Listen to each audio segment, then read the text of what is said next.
আমার বলার কাছ থেকে 10 টাকা নিচ্ছে মজা খাওয়ার জন্য। আইসা দেখে এদের দোকান বন্ধ। দোকান থেকে ঘুরে আসার পথে হ্যাঁ অটোবাসী মাইরা দিছে। এটা আর বিচার আমি এটা সুস্থ বিচার চাই। বাচ্চাটা কি মারা গেছে? হ্যাঁ, বাচ্চা মারা গেছে। কি নাম বাচ্চাটা? রাকিবুল হাসান শিকদার। বয়স কত? 3 বছর 3 মাস। আচ্ছা, গ্রামের বাড়ি? নীলফামারী ডিস্ট্রিক্ট। আচ্ছা, আপনার নাম কি? আমার নাম মুখলেছুর রহমান। আপনার সন্তান? আমার সন্তান। ঘটনা আমি সাইমের চাকরি করি। সাইমের চাকরি থেকে আমাকে একজন ফোন দিছে। ফোন দেওয়ার পর আমি 6তলার মধ্যে আসলাম। ওখান থেকে একটা লোক গেছে, যা কাছে এই মতো তুমি আপনার বাচ্চায় অ্যাক্সিডেন্ট হয়েছে, তোমার টপ করে সাইমের ইয়ে থেকে বাইরে হন। আমি বাইরে আসি, বাইরে হওয়ার পর ওখান থেকে আসিয়া দেখেছি বাচ্চা নাই, বাচ্চা মেডিকেল মোড়ে নিয়ে গেছে।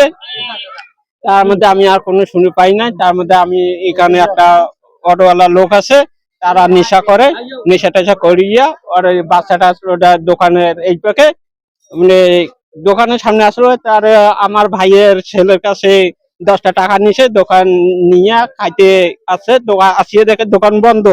তা বিস্কুটের কোনো পাই নাই। তা আসিয়া ওই বেটা অটোওয়ালা আসিয়া নাগে দেশে নাগে দিয়ে একবারে দিয়ে একবারে কানের মধ্যে নাগে দিছে, দিয়ে এপারে থেকে এপারে রড বাইরে হয়ে গেছে। তারপরে আসিয়া দেখেছি নাকের মোলা সেগুলো সেগুলো বন্ধ হয়ে গেছে।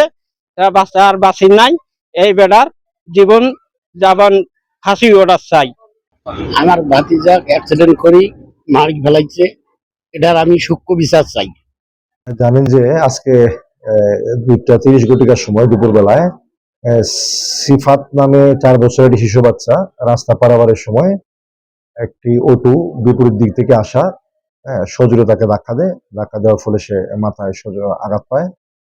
তার পরিবারের লোকজন তাৎক্ষণিকভাবে তাকে তাহিরুন্নেসা মেডিকেল কলেজ দিকে নিয়ে যায়। প্রতিমধ্যেই সে মারা যায়।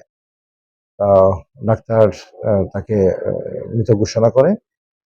আমরা তার লাশের সুরতহাল করি এবং তার ভিকটিমের বাবার জিম্মায় দেই। আর ড্রাইভারকে আটক করা হয় এবং তার অটোটিও আটক আছে। তার পরিবার আমাদের কাছে আসবে, আমরা আইনগত ব্যবস্থা নেব।